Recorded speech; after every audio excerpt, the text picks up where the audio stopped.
Oh, yeah. There you go. Here we are. Yes. Put on your makeup. Woo!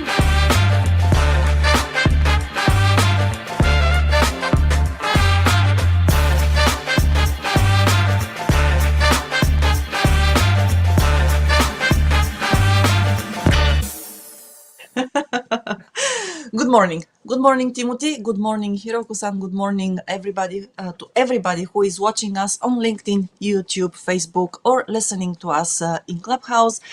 It is a pleasure to have you with us once again. I'm here with Timothy Langley, the CEO of Langley Squire, the oldest government affairs consultancy firm here in Tokyo.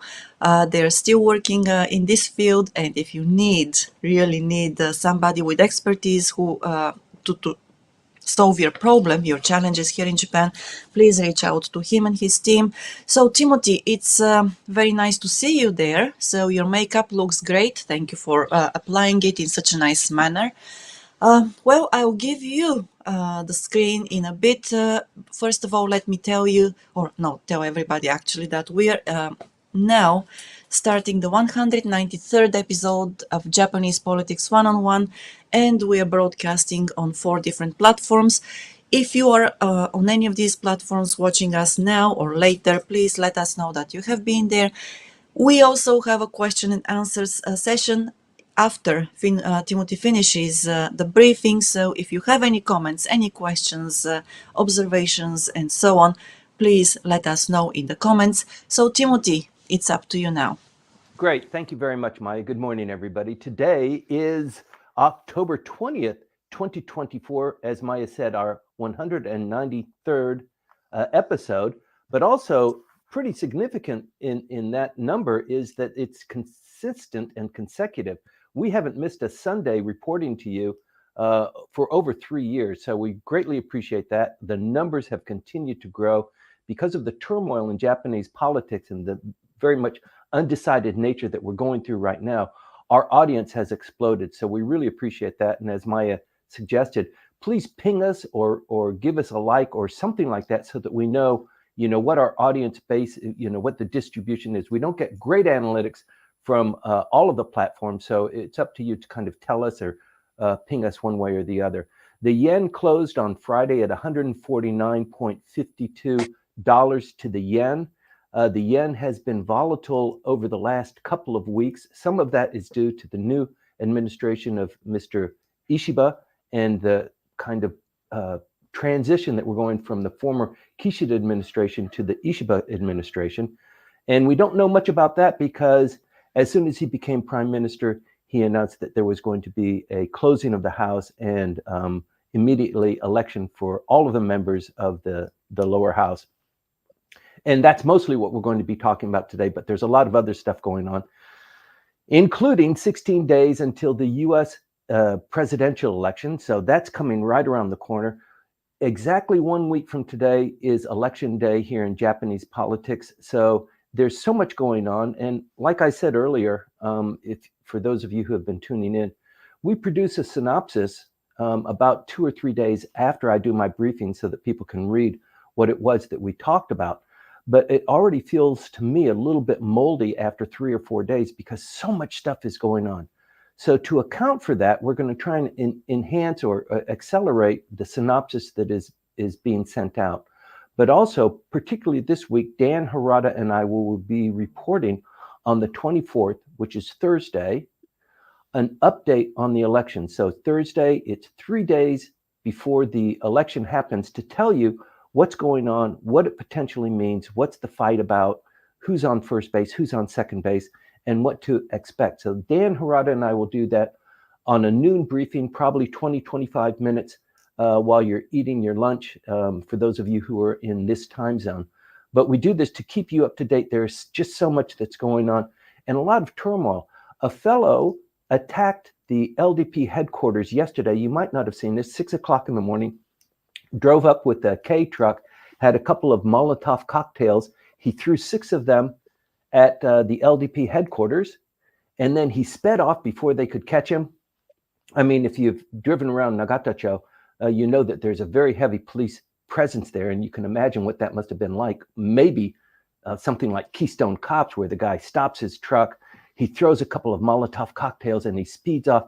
He runs over to the prime minister's residence. He crashes into the barrier there, and he's arrested immediately. So a lot of pandemonium going on very early in the morning there. And then the election for the members of the lower house here next week initiates another program of reforming all of the members, having the opening of the diet session, and then the reconfiguration of the cabinet, and the prime minister announcing what his plans are going to be going forward. So a lot of stuff happening on there. I don't want to get too much into it before Maya needs to come in and give a plug for our fabulous sponsor. But once again, I'm reporting from the beautiful offices of Langley Esquire in downtown Tokyo, about maybe 10 minutes from the diet compound, where a lot of this is happening. Maya, let me turn it over to you for a brief plug on our great sponsors. Thank you, Timothy. Yes. Well, our first sponsor, heartfelt thank you to Kanchu, Kanagawa Chuo Jutaku, Kanchu, and James Howell for allowing us to actually breathe a little bit easier, and deliver these sessions to you every Sunday morning. So Kanchu actually provides services in the real estate field. They sell and buy real estate in Tokyo and Yokohama. They also rent out real estate in Yokohama. The company also does property management and investment property.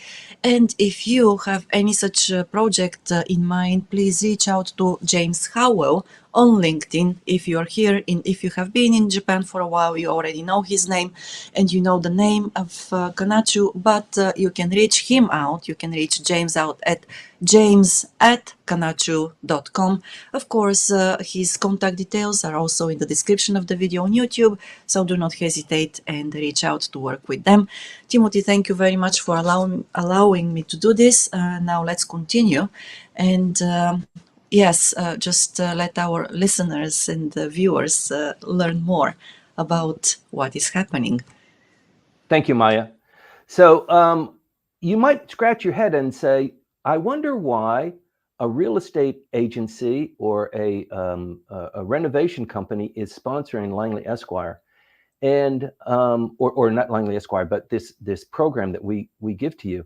And the fact of the matter is, the number of foreigners that are coming into Japan has grown just so dramatically. You can't walk down the street, you can't visit any major city in Tokyo and not be, I don't know if the word is astounded. For long-term residents, it's kind of astounding, but for people who are coming here over the last maybe year or so, maybe it feels like it should be the normal pace, but it is definitely not. The Immigration Service has reported that the number of visitors is 3.31 million, up 5.8% from this time in 2023. 1/4 of these visitors are Chinese, and the rest are predominantly South Koreans and Vietnamese. The new entrants, they qualify as students, people who here are on visitors. That's up 61.6%. It equals about 16 million people just for the first half of 2024. And if you remember, you might not remember, but the pre-pandemic in 2019, the peak there was a 1.4 million. 1.4 million people were coming in, visitors. You might remember they first were talking about Kyoto being over tourist, maybe too many tourists in Kyoto at that time, a lot of Chinese. That was at 1.4 million, and currently we're at 16 million. That is absolutely huge. And year on year, the Immigration Service says it expects 34 million people by the end of 24. So these numbers that I've given you are just for the first half of 2024. The vast majority of people coming into Japan on tourist visas, student visas, that sort of thing, is predominantly from China, South Korea, Taiwan, and this is maybe 33% of a jump from 2023. And China although they were a big number in 2019, since 2019, there's been a lot of geopolitical tension there, and the nuclear treated water and the disruption of the food stocks going to China. But right now, the Chinese have a 5-fold increase since 2023, but they're still below the 2019 levels. So the Chinese government is still keeping a bit of a rap on Chinese tourism. And on the other side of that, the Japanese going outside of Japan, those numbers are about 5.8 million. It's a 60% increase from last year, but it's only a quarter of what we saw in 2019. So the long-term trend is that the Japanese are traveling overseas less. There are fewer students going over, fewer businessmen going. But boy, is there an onslaught of people coming to visit Japan. Japan is still cool. It's attracting a lot of attention. A lot of people are coming in, not just as new entrants, but as people who are coming in to live. Over 90 days, the number has exploded. So that's why Kanchu has decided to sponsor us, because a lot of the people in our audience are new to Japan. They're learning about Japan. They want to figure out what's going on in Japanese politics. And we're very happy and proud that we're able to be a part of your weekly routine. Getting back to things, Gigi Press reported just this last week that the Ishiba cabinet approval stands at 28%. This is great when you compare it to Mr. Kishida. Mr. Kishida was about 14 or 15% when he finally gave up the ghost and decided he wasn't going to run to become president of the LDP. But 28% to start for this administration, that is pretty shocking. It is the lowest since I think maybe Mr. Mori, which was a long time ago. He was not a very popular prime minister. But in historical sense, Mr. Kishida started at 40%, Mr. Suga started at 51%, and Mr. Abe started at 54%. And you compare that to Mr. Ishiba starting at 28%, and it does begin to tell you a little bit about the tone and the tenor of what the electorate is feeling when they're going to the polls. So they haven't been able to vote on the temper that they feel towards the LDP or towards the government since this election was held 3.5 years ago. So now they have it. There's the political scandal. There's the treatment of how the LDP handled the scandal, how people feel about the economy, that sort of thing. And there's a real shudder going through the LDP that they could lose the majority that they have. So frequently I'm in the Diet compound visiting people that I know in the Diet. I went there on Friday, and it was a ghost town. So a lot of the offices were closed. As you know, you might not know, but as you know, I hope you know, each member of the Diet has pretty much an identical office in the Diet compound. There's 3 buildings, 3 identical buildings. The one building for the upper house that has about 250 members, then 2 buildings for the lower house that has 460 members. And the offices can hold about 5 or 6 staff, and the government pays for 3 of those. And then you've got the office for the member of the Diet, and so there's almost always somebody that's manning the phones there. All of these people were gone, and that tells you that somebody gave them a call from election headquarters. Everybody's going up for election, and the call was something like, "You better get to the campaign headquarters, and you better tell your mom and your dad and your cousins to come help us, because it's possible that at the end of this, in another week or so, you're going to be out of a job, and the members are going to be out of a job. We're all going to be out of a job. You need to bring the whole court in." And this is astounding. This has never happened. I've been doing this for 40 years. This has never happened. So it was pretty shocking to me. The other thing that's very interesting is, you remember Sanai Takaichi, who ran and was defeated by Mr. Ishiba to become president of the LDP and thus prime minister. She was offered a party post, as was a couple of other people who lost in the 9-person run for prime minister. She declined it, and she said, "No, I don't want to join your administration. I don't want to have a consolation prize. I feel very bitter about how the election was run and how it was that you won and not me.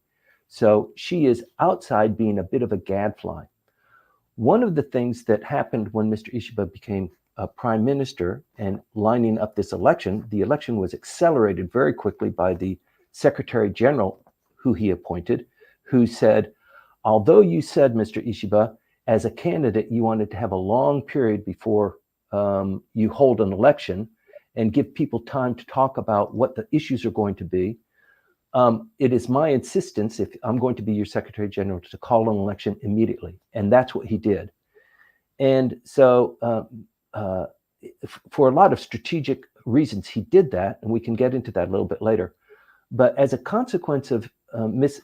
Takaichi being very angry about how it was handled, the prime minister said, in order to clean the slate and to show the population that the LDP is reforming itself, 34 members of the LDP who were implicated in the slush fund scandal, he said, are not going to be endorsed by the LDP. They're going to have some sort of retribution. The LDP is not going to endorse them. 12 of them in particular are kind of off the books. And now Ms. Takaichi is supporting them and going on the sound truck and giving them endorsements. So there's a real political stew that's building up here. I hope that wasn't too deep into the weeds, but it will be a topic of conversation once we go through the election and dissect what actually happened and the kind of tensions between Takaichi and the current prime minister with Mr. Taro Aso and Mr. Suga and Mr. Kishida. This is a really interesting soup. And once again, one of the reasons why I just can't cover it all here. Dan Harada and I will hit it again on Thursday. So we hope to see you there. Projections are currently that the LDP is going to lose 50 plus seats. And I think they've kind of decided that they need to be okay with that with their coalition partner. But the numbers are not very good. If they lose 58 seats between them and Komeito, and Komeito also is not, the projections are that Komeito is going to lose some seats too. You could be looking at a new shift in Japanese politics where the LDP does not hold a majority. It can't dictate all of the committee chairs. It can't push legislation through smoothly. It requires cooperation from Komeito, who doesn't hold the same position on several issues, but it also might encourage the LDP to bring in another coalition partner. And some of the opposition parties are kind of jockeying for place now. The Democratic People's Party is kind of jockeying in place for a position with the Constitutional Democratic Party, and Ishin-no-kai is kind of jockeying in place for consideration as a potential coalition partner should the LDP fall, numbers fall. So it's something that's very, very volatile right now. The GG press is pretty harsh on the administration typically. So their numbers are going to be a little bit stricter than some of the others, NHK in particular, which is favorable to the administration. But the GG press came out with a poll just the other day that said that 26% of the people polled said that they'll vote for the LDP, 10% for the Constitutional Democratic Party, 5.2% for Komeito, and 4.3% for Ishin-no-kai. In response to other questions that were asked in the poll, 45% said, well, you know, I guess I would rather have the LDP continue in the government because the last time the LDP wasn't running the government, everything became so confused and screwed up. So let's stay with the LDP, but I kind of don't like them, but I might vote for them if the candidate is appealing to me. 27% of those polled said, I want to change. We need to change the government. We need to give one of the opposition parties a chance, and we need to kick these bums out. And once again, as in most elections, 63% said, I don't feel, I'm ambivalent. Convince me, and then when I go into the voting booth, I'll make my decision. So that's the swing vote, and I think that's what the candidates are attempting to appeal for right now. So moving on, we've talked about the number of entrance into the Japanese population. Let me see, where else are we? The House of Representatives. So just to get into the weeds a little bit, there are 465 seats in the lower house. It's divided into two groups. 289 of those are single seat districts. And that means that the people who vote for the candidate vote for that individual. They have to write their name in the ballot box. So when Japanese people go in to vote, they get two ballots. One is for the single seat, and then in the same district, sometimes it's a wider district than the individual running. It's a block vote. They vote for the party, and there are 176 of these seats. This is for proportional representation. So for example, the LDP or the Komeito will have a list of candidates that they have listed up there, and if the population votes a certain percentage, then you click off the names as they appear on the list. When Mr. Ishiba said, I'm not going to support or endorse these 34, what it also meant was not only is he not going to stand on the truck and say, these are great guys, he's not going to give them any kind of endorsement like that. It also means that they can't sit on both of these charts. So in many instances, if you're running for a seat in the lower house, if you don't win the seat based on your own personal personality or your history or that sort of thing, because you wrote a book or you're a famous sports star, you can also put your name on the LDP proportional list. And if you win, your name comes off, the next person comes up. If you lose and your name is close to the top, then you can still become a member of the parliament. And they do that to try and keep the circle and the number of educated and experienced Diet members constant. But these 34 individuals can't do that. They can only run in one or the other. And so we expect that many, you can imagine in a competition like this, and if you've taken money and put it in your pocket, you didn't report it, it's illegal for anybody else except these members of the Diet who did that very secretly. It's very difficult for you to imagine that they're going to win their election. There are some close calls, and in many of these seats, there are 2 or 3 or 4 people running for that seat. And what happens is, let's say the LDP has a candidate, and you have 2 or 3 competitors for that seat in the opposition. Even though there's a lot of disdain felt for the LDP member because he might have pocketed some money, not all of them, you can have 2 or 3 candidates who are also running that split the vote, and the LDP member still continues to win just because the vote was split. So the dynamics and the strategy of the opposition parties on running candidates in those positions is very delicate. And that explains one of the reasons why Mr. Ishiba decided to hold the election very quickly. He didn't want to give time to the opposition party to coalesce forces to decide between the Communist Party and the Constitutional Democratic Party how many seats, in how many districts you're going to run a candidate and we're going to run a candidate, and it's smarter if we only run one. So you run your candidate there and I will abstain from running a candidate. But over here in this district where you have a candidate, please pull him off and let me run my candidate. So it's more of a one-on-one race. So I think the word is out based on the GG Press and the what's going on in the campaign right now, how people are feeling, and what the polls are saying is that the LDP is going to lose, the Komeito is going to lose. It could be a shift in the government, and it creates a lot of opportunity. It creates a lot of anticipation. We've been here before and been spoiled by the end results, for those of you who have been through a couple of election cycles.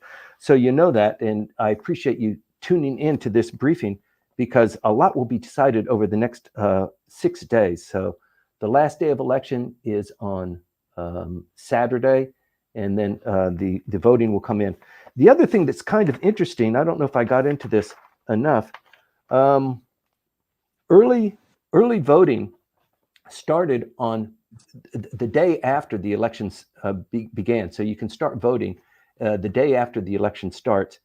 And in the last election, 28% of the votes cast were early voting, and they're beginning to pull these in, and I think that's the result of that early voting has set the panic throughout the LDP.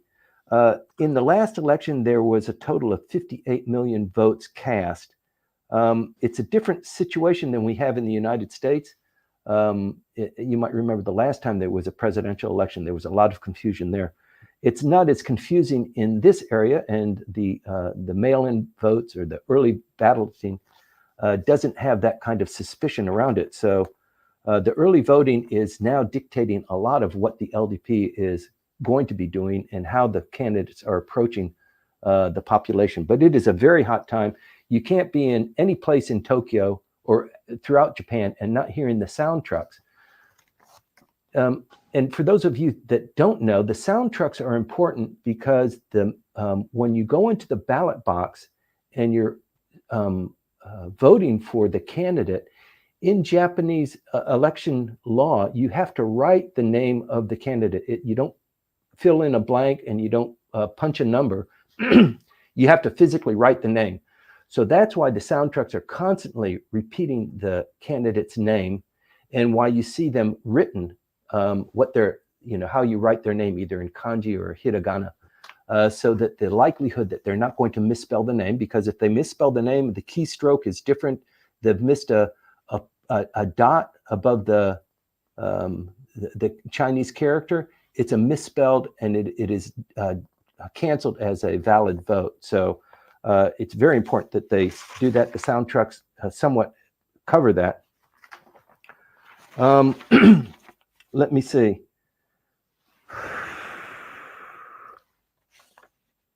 Yes, so in the end, and we'll be getting into this with Dan and myself, and then next Sunday when we have this briefing again, the LDP needs 261 seats to hold a stable majority.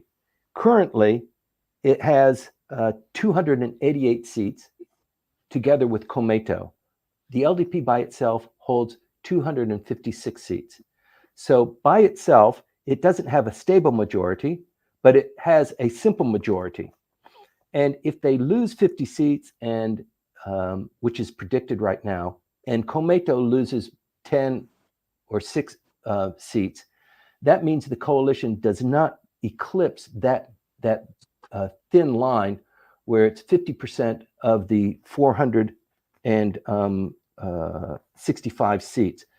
This year, there are 1,344 candidates vying for that.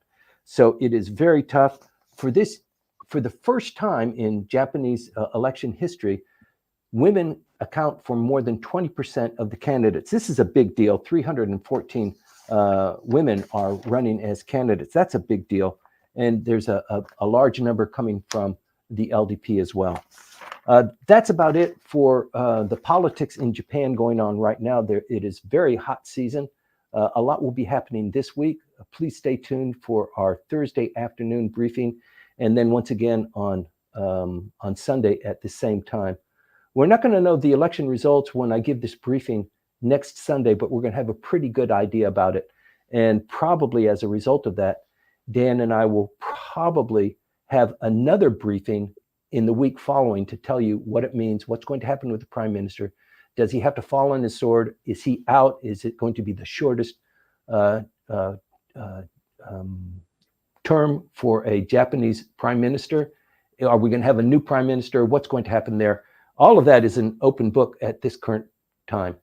So please stay tuned. Maya, back to you. We'll do the Q&A now. Yes, thank you very much for that, Timothy. Okay, so before we continue with the Q&A, we already have questions which we received during the week, the past week, and also we have questions we received this morning, and questions are coming in as well right now as we're talking about this. So thank you very much for that, sharing comments, observations, questions, and everything with us. And before we continue with the Q&A, Timothy, I would like to say once again, this time, thank you, this time to Houze Inc., the other sponsor of ours. So Houze Inc., a big thank you to you for sponsoring this and other podcasts of Japan Expert Insights. So to those of you who are tuning in for the first time and for the others who have been here before, please remember the name of Houze Inc. So the company offers bilingual services in custom home design, construction and renovations, and it also does commercial building construction. In order to benefit from their customized services in either Japanese or English, please connect with Hana Uroshizawa Howell on LinkedIn, and you'll find her contact details in the description of the video on YouTube. Once again, Hana Uroshizawa Howell and Houze Inc. on LinkedIn and YouTube. Thank you so very much for being our sponsors. Now let's go into the Q&A session. Timothy, I'll start with the questions from earlier this week. And please forgive me for, okay, just a moment. I've got here, yes, quite a few of them actually. So the first one, I've got this screenshot. All right, it comes from Repost, somebody whose handle name on YouTube is Repost. And the question is, okay, Ishiba-san has taken a step back on making, forgive me for this. Oh, wow, it's a kind of, where did I get this? Okay, on making changes to marriage. Name the names, for married people, especially women, and same-sex marriage. So, well, the person writing this says, I guess that this is because, well, he needs to get the conservatives on his right. side. Yes, you said that's right. So do you have any comments on this, Timothy? So the Liberal Democratic Party is the conservative party, probably the most conservative party. It represents big business. It represents, within the LDP, a very conservative arm, a medium conservative, and somewhat liberal conservative. But generally speaking, they are conservative, mostly blue for big business. And these issues on maintaining, for example, just respect for the emperor and maintaining law and order and the relationship between Japan and the United States are pretty much standard operating procedures for LDP members. It's written very clearly in the LDP manifesto that was published by the LDP just this last week. With regard to same-sex marriage and sharing of surnames or deciding not to share your surname, that seems to be the area of the Constitutional Democratic Party, a little bit more liberal on that issue. So vote for us because we're not like the LDP. We're not such sticks in the mud that we can't be more expansive about how we look at Japanese society and the move of progress. Komeito is a little bit less conservative than the LDP on that issue. But since they have a coalition government, they kind of have to swallow a little bit hard in order to accommodate that. So with the LDP, yes, they're conservative. There was a visit to Yasukuni this last week on Thursday, Friday, and Saturday. It's a 3-day autumn festival at Yasukuni, which is the enshrined place for the war dead and for some of the war criminals who were executed as a consequence of the World War ending. So the prime minister didn't visit himself, but he did send a gift. There were a couple of other people who did that. And that's on the conservative side. So what's going on with the status of forces? Mr. Ishiba also backed off a little bit on having the Asian NATO and let's change the status of forces. And I think that is in line with also their conservative stance on same-sex marriages and the dedication that once you get married, the woman gives up her last name to go into the koseki of the husband. So it's rather complicated. It's not as easy as in many countries that don't have the koseki system. But I think eventually there will be changes because the pace and the momentum of that issue is probably pretty much inescapable. Right. So thank you. You actually answered the next question of the same viewer. So is it possible for him to change course on this again? So yes. And then the next question is, I'm would sorry. Ishin, yes, The question is it possible for Mr. Ishiba to change?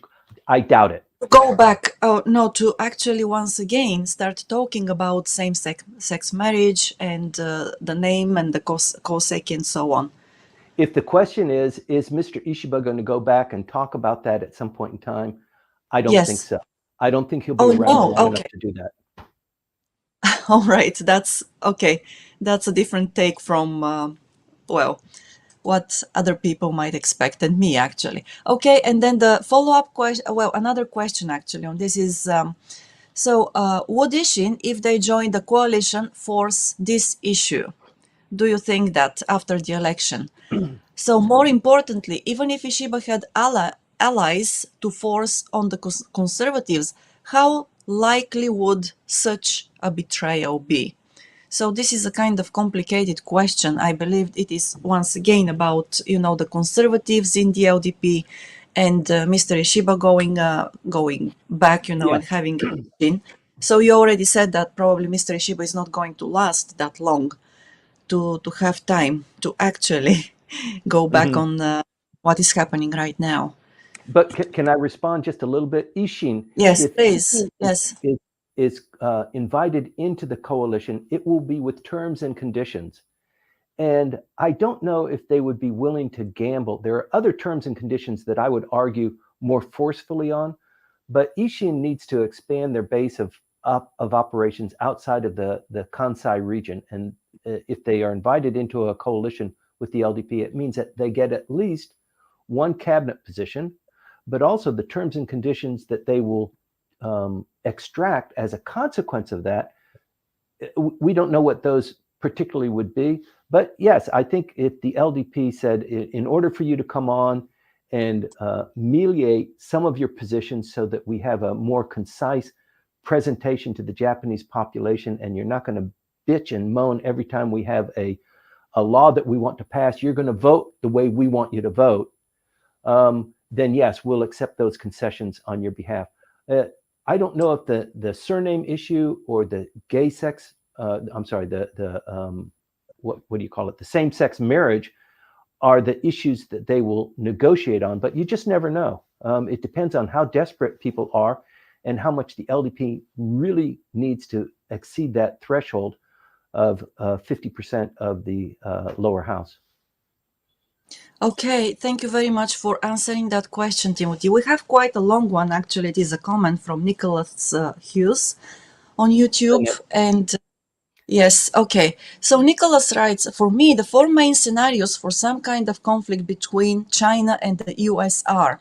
So we're going into, regional politics here, but one, Taiwan declares independence. Two, America recognizes Taiwan as independent. Three, America establishes a military base in Taiwan. Four, something escalates out of control in the South China Sea. The Yeah. idea that they will someday wake up and decide to just attack or blockade Taiwan is really not credible. I would be interested in what people think about how Japan would react in the above scenarios. So, your comments on this? Yeah, so there's some good China watchers in the audience, and I would like to give them the opportunity to opine. I think probably the blockade issue, even though you might not think it's feasible, to me, if I was China, it's less kinetic, it's less aggressive. They can do it, they can get away with it. They've got the numbers. And that would trigger something else happening. For example, one of the other scenarios that you proposed. But status quo, I think, is what the United States is just trying to maintain. And so they're trying to bring in more allies, like-minded countries, to join this force of nations to just say to China, don't do it, because if you do it, look at all of these people that are allied against you. The other thing that's kind of interesting is that the Chinese government went through a stimulus just recently, and there is great fear that the stimulus and the real estate market could potentially crash, and that's going to really reduce things. So in a situation like that, some people they regroup, they kind of bring their economy into a tighter fold, which is, I think, what Donald Trump wants to do. He wants to make America great again. So he wants to reduce the footprint and focus on the Americans and the American economy. I think likewise with Xi, there are two scenarios. One is that he begins to coalesce the empire and protect them and embellish that a little bit. The other one is you've got a tremendous army. You've got all of these armaments that you've been devoting years and years to. You might as well use them. So it is a very delicate time, and we're watching it very closely. There's always a lot of change going on there. We reported on the Canadians coming in with their Coast Guard cutters and facilitating piracy and illegal fishing. So there's a lot going on, and it just continues to grow. Yes, there is a lot going on. I actually agree with Nicholas on that, and that's for very different reasons, but maybe that's a topic of another session. Okay, so thank you. And I'm moving on to another comment from last week, and it is from Mibi Sensei. And then the question is, it's been 10 years since the regional revitalization program started. Is this program working? Do people take it seriously, or is it just a nice rhetoric? Oh, who is this from? From Mibi Sensei. Sorry. Mibi Sensei. Yes. So I think one of the answers there is no, it hasn't worked. And that's why Mr. Ishiba is now president of the LDP and prime minister, because one of his loudspeakers is economic revitalization for the outback, for the parts of the country, the prefectures that are not doing so well. We've also had this gerrymandering where the populations have declined in some of the prefectures and increased in others. There's this demographic shift that's going on. Many Japanese, the young Japanese, are going to the big cities, and they're leaving mom and pop and the farms and the chickens and everything in the countryside, and they're coming into the cities. They're going to college. They're getting hired by companies, and they're not going back. So the population is declining there.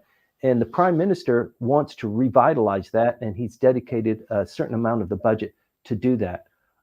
I think, yeah, it's like tourism. The tourists are going to Kyoto, they're going to Osaka and Tokyo. They're trying to spread that out.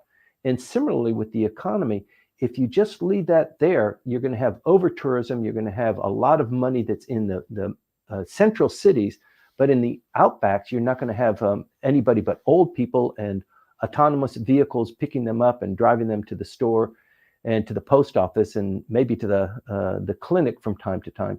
But that hollowing out is continuing and needs to be stymied some way. And so the prime minister, the LDP, the prime minister's cabinet office is spending a lot of time on preventing that. But it is inescapable that the Japanese population is declining. And that's why we talked earlier in the briefing about the number of foreigners that are coming in. Not enough to supplement what the Japanese is losing in the economy for running stores, working in restaurants, that sort of thing. And we reported last week that the number of bankruptcies has exploded. It's the greatest since the year 2020. I'm sorry, 2000. And that's as a consequence of a lot of different factors. But there are a lot of people that are going out of business, not just because of the yen, not just because of inflation, but because they can't find enough people to work in their districts. So restaurants and hotels are suffering. Manufacturing is suffering as a result too. So I think that's a long-winded answer. I hope it responds somewhat to the revitalization issue. Right. Okay. Thanks for that. And yes, we're moving on to, once again, another comment that came just now, because it is somewhat related to the over-tourism, which you talked a little bit earlier, and now you touched upon, and the revitalization issue. So, Byron and Yuka, please give us a bit more time before I get to your questions. So the question is from Hiroko-san, once again. So she writes, due to over-tourism, many tourist destinations are experiencing dual pricing. For example, a chicken or beef skewer can cost 1,000 yen, Additionally, acts of terrorism against the LDP headquarters and Yamibaito, illegal part-time jobs, are often seen lately. I learned that this kind of phenomena is commonly seen in underdeveloped countries. What are your thoughts on this? Wow, that's from Hiroko. Yes. Could we divide that into like 3 different questions? Yes, we can, definitely. The first one is, well, basically the double pricing in Double some pricing. So that destinations. Yes. I think for most people that's just distasteful. How come Mhm, I went to a stall and the Japanese kid in front of me, he pays something, I see the payment going over, and then I walk in and then I have to pay a little bit more. I mhm, understand that disdain. On the other hand, from the sellers and from the locals' perspective, the foreigners come in, they put a lot of weight on the infrastructure, on the social services, on the taxis, the buses, and stuff like that. And it really squeezes out and makes life a little bit more difficult for the residents and for the shopkeepers and that sort of thing. And the kid that comes in to buy something, it's an easy transaction. The foreigner comes in and he says, "How much is that?" And can you speak English? And so there is more of a cost involved. But when you're selling something for a defined price, it's capitalism. You're supposed to pay that one price for it. So I think it turns tourists off, and mm. I don't know how they're going to deal with it. I think the Japanese government just needs to establish a standard for that, and maybe somehow increase the benefit through other means for them to tolerate all of this over tourism. Because over tourism, tourism itself is great. It's like free money. These people come to your country, they spend money, and then they leave. They don't leave much of a footprint. They buy products or they consume products. They stay in hotels. They leave money, and then they're gone, and it's recurring. So tourism is good. You want to supplement that. You want to enhance it. You want it to go to greater areas throughout Japan, but it does have a cost to it. And part of the cost is that people, Maya, we've had this conversation many times. Part of the cost is that they just haven't prepared for it. They knew it was coming. They didn't do the infrastructure right. They didn't prepare for the amount of people that were coming in. And so as a consequence of that, they're suffering. So they'll fix it now. And then maybe in 5 years, it will be nice and clean. And who knows, maybe the next tourism destination throughout the world will be Tehran or something. Who knows? Who knows? Yes, I think that it is actually a more complex issue because, as you said, some of the places, some of the destinations do not have the necessary infrastructure for that many visitors. Others do have it, but they do not get that many visitors. And so, obviously, it is important that we think about the policies as. Yes, Manabe-san wrote, it is important we think about the policies of distribution, Mm-hmm. of tourist flow distribution, how it is distributed. Because once again, I have said it before and I still stand behind what I said. It's not over tourism, it's just lack of management.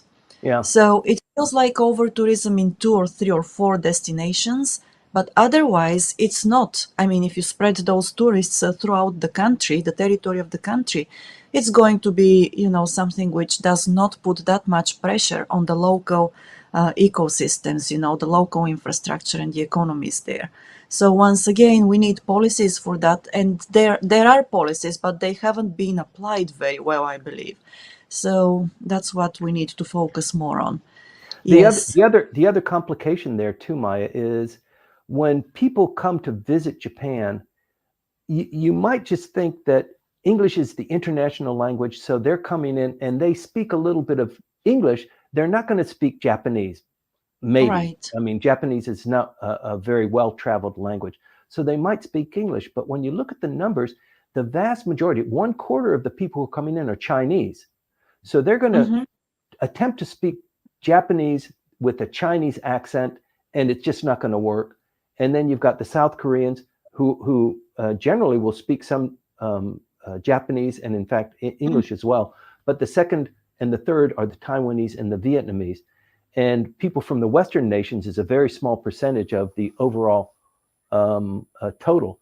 So it's not just going into the shop and saying, how much is that? It's, it's in Chinese, and sometimes the manners and the way that they shop at home is not really very considered polite, or the way that you do it here. You don't spit on the floor. You don't leave your food on the table, that sort of thing. And trash, how you leave your trash.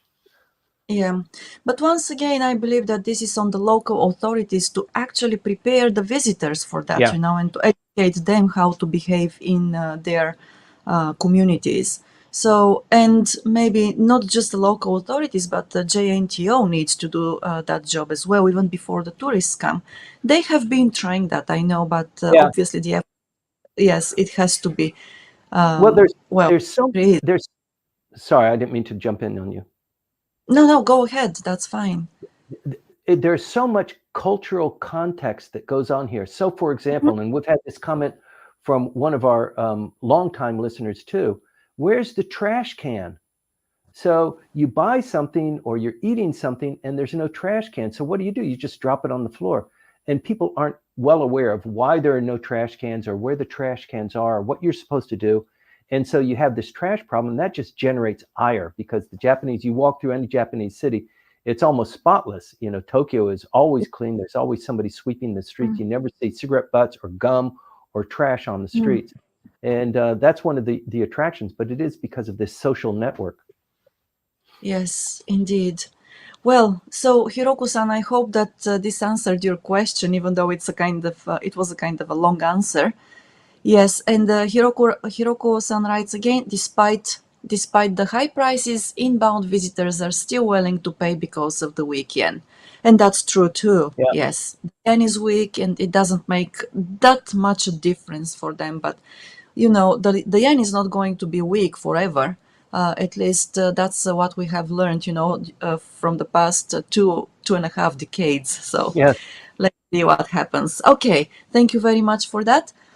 And then, so I move on this time to the question of Byron. And once again, we are moving into the external politics or geopolitics, the realm of geopolitics. Let me find where did it go? Byron is a long-term attendee. He's always contributing questions. I think he's like in New York or something like that. So when we're doing our live briefing, he's asleep. So he provides these very pithy questions and kinds of traps me into making a statement that I'd rather just keep quiet about. But thank you very much, Brian, and we'll do our best to respond to your questions. Yes. So that's what Byron wrote, actually. And thanks a lot again, Byron. And the question of, for today's, Here we why go. is it that, yes, okay. Why is it that the most mundane issues feature prominently in the truncated 2 weeks election campaign, such as whether husband and wife should have the same last name? Existential issues for Japan, such as the consequences of the potential fall of Taiwan when China will be 100 kilometers away from Yonaguni, Japan, that has profound implications for Japan's exclusive economic zone as per the law of the sea, as well as the humongous debt load that Japan is carrying don't appear to concern the voters and political class. Could you comment on this discrepancy, please? No. No. Right.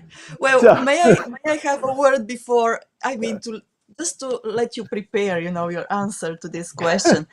So, Byron, again, this is all a matter of perspective, I believe. And of course, in a campaign, which is so critical for the leading party at the moment, they're never going to touch upon, the tremendous internal debt, of course. no. And so that's one thing. But depending on where you look at these issues from, within Japan or out of Japan. So I think that, the angle is different, and the weight of these issues is also different.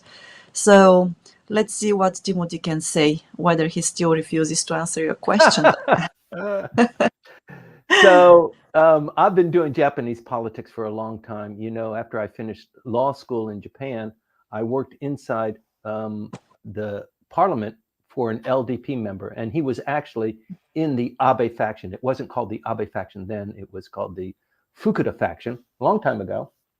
And one of the jobs that I had was on elections. So whenever somebody in the Abe faction was having an election, my member would go, he'd stand on the truck and make a speech, and I always traveled with him and facilitated when I could or how I could. And election campaigns here are very much personality driven.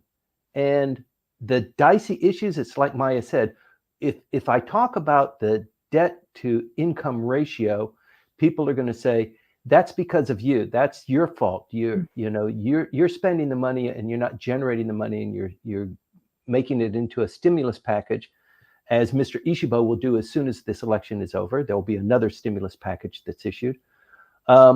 And they don't really like to talk about that. But when you look at, for example, the sophistication of the typical voter, and I don't mean this in a demeaning way, but if you look even at Japanese television, if you're a news hound and you're watching NHK or you're watching typical Japanese news, it is very insular. It's very much about the country. There's some regional news, very little international news, unless it's something really big. But there's not a lot of analysis. There's not a lot of depth to it.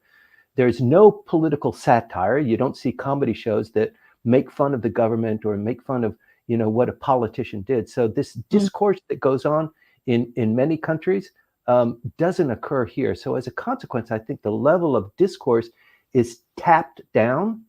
And I think that, when people go to the voting booth, it's not because of these super big issues. It's because I like that person. I feel trust with him. I like what he said. I think I know his family, or he came to my sister's wedding, something like that. And so that personal stickiness is so important here. And that's why you see these. And Mr. Ishiba is famous about going out and shaking people's hands and being out in the hinterland and talking to people and giving stump speeches. He's very well known for that. And I think that supported him well. But the big ticket items, yes, you would think that there would be a little bit more discussion. And I don't have a better response than what I just gave. And I hope it's not considered to be derogatory towards, the press or the administration or the Japanese people in general. But I think it's a reflection on my experience in dealing with Japanese politics.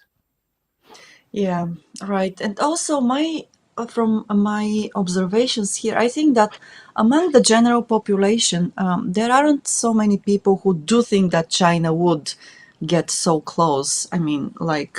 They have been living after the Second World War. The Japanese population has been living in peace for almost 8 years. Yeah. And they've seen a lot of let's say, turmoil within China, a lot of incursions by Chinese vessels into the Japanese economic zone, and so on and so on. But things have never escalated so far, and I believe that there is also that lack of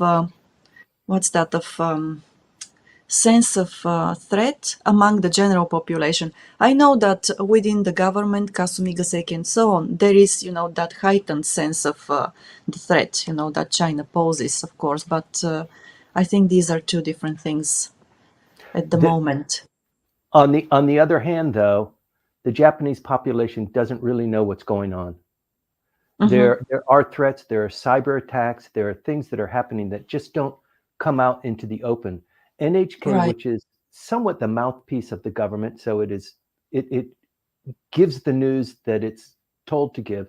I don't think everybody gets the full picture, and it's okay, because what the administration wants is a stable, quiet, moving machine of the Japanese economy. That's the most important thing, because the economy still is suffering very badly. It's been suffering for 20 or 30 years. Trying to get that engine back it's not enhanced by having the people scared about cyber attacks or about submarines that are coming close to shore and conking people on the head and then taking them into the submarine and then going back to their country. There's a lot of stuff that just doesn't come into the public eye. But yeah, I think that's also by design. Right. Yeah, I think that there is a lot of stuff that is not known to both sides actually. And what is, of course, there is always a lot of information pumped out that serves the Yes, current status quo, right? And that's, the as you said, propaganda. Yeah. yes, at the moment, that is, the Japanese government wants a quiet, well-running economy, so, and they cannot afford to do anything else. But okay, so once, Oh, yes. it's just to wrap that up. That's not to point a finger at Japan, because look at what's going on in the United States. I mean, that is replete. The fake news, the lies, the propaganda. I mean, it is full tilt right now, and it will be for the next 2 weeks. Well, yes, and still, yeah, okay, I'll leave it at this Okay. point of time. Okay, so, all right, and then I'll move on to the next question. It is a question from Yuka this time. So, Yuka, she's not with us today because, well, she's got other things to do, but the question came before we started the briefing. So, well, I'm not sure if I can listen to today's session live, so allow me to post my question before the briefing starts. Timothy, could you please remind us of Mr. Ishiba's policy on nuclear energy? I'm asking because Google, Amazon, and Microsoft are all eager to secure nuclear energy to support their Yeah. AI operations. Thank you Yes. for your answer, Hans. Great question. So, broadly speaking, one can say, if you're guessing what Mr. Ishiba's policies are, they are represented by what Mr. Kishida's policies were, broadly speaking. So there are a couple of differences, but on the economy, on not so much on the military, but I think he's leaning back towards the military, the Kishida policy, the 2% GDP, embellishing the Japan self-defense forces, working in more collaboration with the status of forces agreement and the United States. I don't think that that's going to change, even though he had a little bit of an idea to cleverly come up with something and to fix some issues that he's long complained about. But I think he's backshelved that. With nuclear energy, he has said he's going to continue with decarbonization, as Mr. Kishida said. He's going to continue with nuclear power as a component of the mix, as an important component of the mix, which is a little bit different from what the Constitutional and Democratic Party's position is. So people who want a cleaner environment, they don't want the nuclear power, they want more windmills, they want more solar panels, they want more of that renewable energy, then the distinction there between the LDP and some of the other parties is rather drastic. With regard to Mr. Ishiba, he's going to continue with the nuclear policy that was established by Mr. Kishida, decarbonization, almost complete decarbonization by 2050. Right. If you don't mind me commenting, though, I think that there is, in general, not only in Japan, of course, but even in Europe, European countries, and also other parts of the world, there is a general, let's come back to nuclear energy. Yeah. Because I think that governments have realized that the renewables, they cannot supply the necessary energy for not only, of course, AI, but all the data centers that are being built and that will be built in the future, the near future. So basically, renewable energy is not viable at this point of time, and we do not have the technology to make it viable yet. So I think that basically it's happening in Japan, but not only here, in many other countries around the world as well. Mm-hmm. And Well, yeah, go go ahead. ahead. Sorry. No, I was just going to No, say that nuclear doesn't produce carbon. So it's if you want to reduce your carbon footprint, nuclear is a great way to go. yeah, there are also other things, going on in the industry at the moment, information going on about pollution, because one of the greatest, what's that, opposition points or points against nuclear was the waste of the reactors. But it turns out that renewable energy sources also produce a lot of waste, once they are beyond their productive life. So, and it's tit for tat actually at the Yes. moment. So Right. I think that the jury is out there. Is that what you say in English, The jury Timothy? is still out. Is still out, yes, and Yeah. we'll see what Okay, thank you for this. I see. Well, Hiroko-san also wrote that she wants us to address the second part of her comment, and I tried to see which one that was, Yeah, but she had maybe a three-part question, and you bifurcated them, and it's I think we only talked for 15 minutes about the first one. right. Okay, that's actually the acts of terrorism against the LDP headquarters and the Yami Baito, that is the illegal or the gray zone part-time jobs.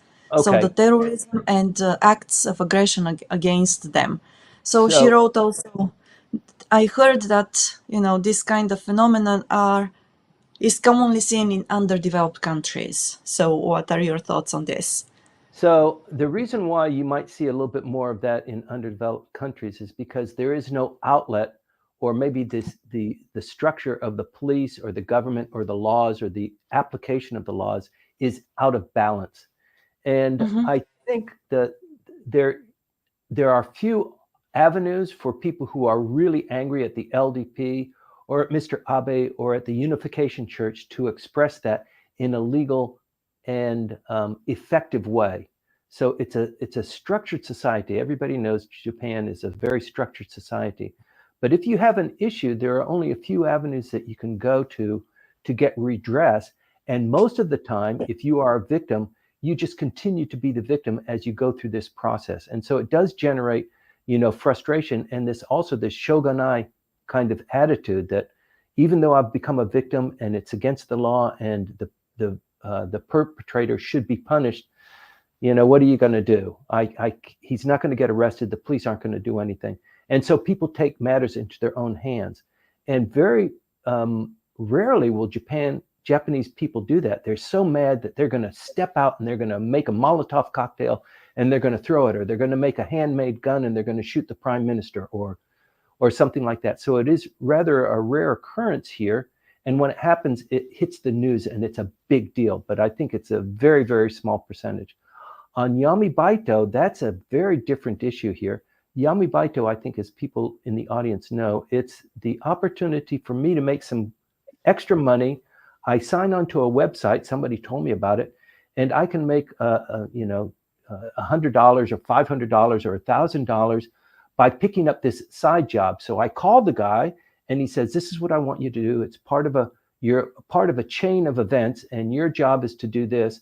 And when everything is done, the guy in the background has an end result, and he has a bunch of watches, or he has a bunch of gold bars, or somebody's conked an old person on the head and taken their savings from their house, that sort of thing.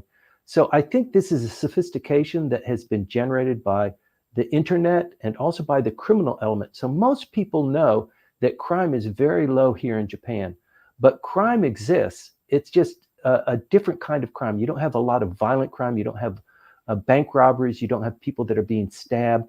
But crime does exist here. And I think the criminal element here, initially, Yami Baito was initiated from a jail cell in the Philippines. So the phone calls and the scams and the information that was being shared started from a jail cell in the Philippines by Japanese gangsters. That's how it initially started, but I think it's actually grown so much more.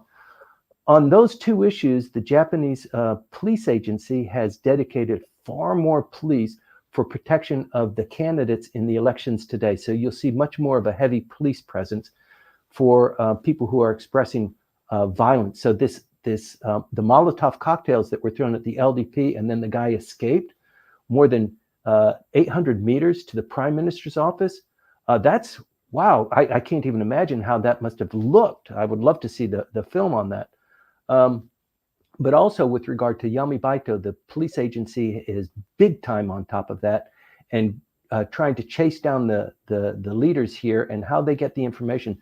There's been a map of Tokyo that showed the various residences that have been hit. And it's a distance outside of Japan, and it's kind of in a semicircle. And they believe it's an organized package of these criminals. But I think it's not widespread. It's just a couple of gangs who have collected that information. Eventually, they'll get their hands on it. But yeah, there's a lot of crime that goes on. Just most of it is unreported. reported until somebody is physically hit or they're taped up and thrown in the corner and maybe they stop breathing or they die, and then it becomes a huge issue. And that's the area that we're in right now. That doesn't mean that I think Japan is an undeveloped country. I think it's just this new wave of crime that is just being initiated. Right. And well, thank you very much for this comment, Timothy. It looks like we have. Oh, okay, another one from Hiroko-san. Yes, actually, three phenomena or incidents: double pricing, yamibaito, and terrorism against political parties or lawmakers are often seen in underdeveloped countries. And my concern is Japan is not underdeveloped, but quality of Japanese good culture and tradition are going away. Yeah, I think that a lot of people actually have this concern, Hiroko-san, about the Japanese traditional culture and, the social safety nets. They're being broken to a certain extent, and that naturally, leads to an increased amount of crime as well. So, and maybe that is the reason as well that a lot of people here are also against immigration, illegal, also maybe massive immigration, legal massive immigration as well. So it is a complex matter, I believe, and it will continue to be discussed. I believe also on our podcast, but not only there. Yes.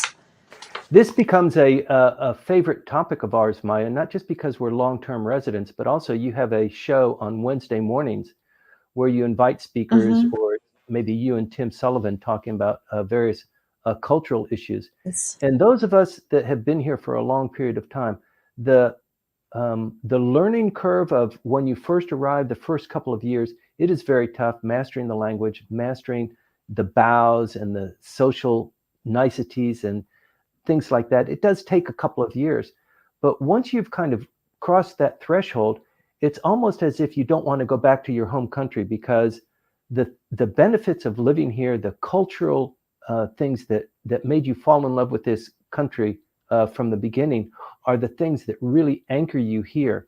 And it's very delicate, and they're underpinned by a social structure that could be damaged very easily. So the safety, and we were talking about this just the other day, Maya, that in many European countries, as a woman, you cannot walk at night and feel safe. You'd feel you just wouldn't do it.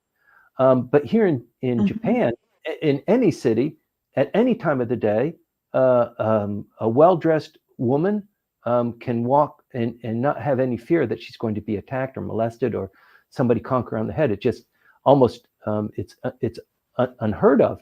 But it's not just that safety net, but it's the whole spectrum of why Japan is such a special place and why it's such an attraction for people throughout the world. I mean, Japan is the hotspot for tourists these days. They want to see what it's like, what the samurai culture produced 500 years later, what the culture in Yasukuni and Mount Fuji and all of these things.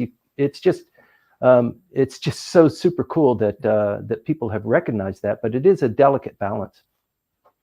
It is a delicate balance as well, indeed. Hopefully, it will be preserved. I think that everybody wants that, and it will be preserved in a way that, actually helps everybody who is here and the visitors as well, not just the residents of the country. Well, thanks a lot for this. And Timothy, now, yes, you can breathe out, or you can breathe a sigh of relief, because we have come to the end of the questions, at least for the moment. Maya, it's not that I don't enjoy this time with you and with the audience. I very much look forward to it. But yes, it is Sunday morning, and there are always things going on. And yes, I'm leading a pretty like you. I mean, you've got a family and you got things going on too. So thank you very much for your dedication, Maya. To your dedication too. Yes. Well, it's more difficult for you than it is to me. So thank you very much, Timothy. I appreciate that, and I'm sure that everybody does.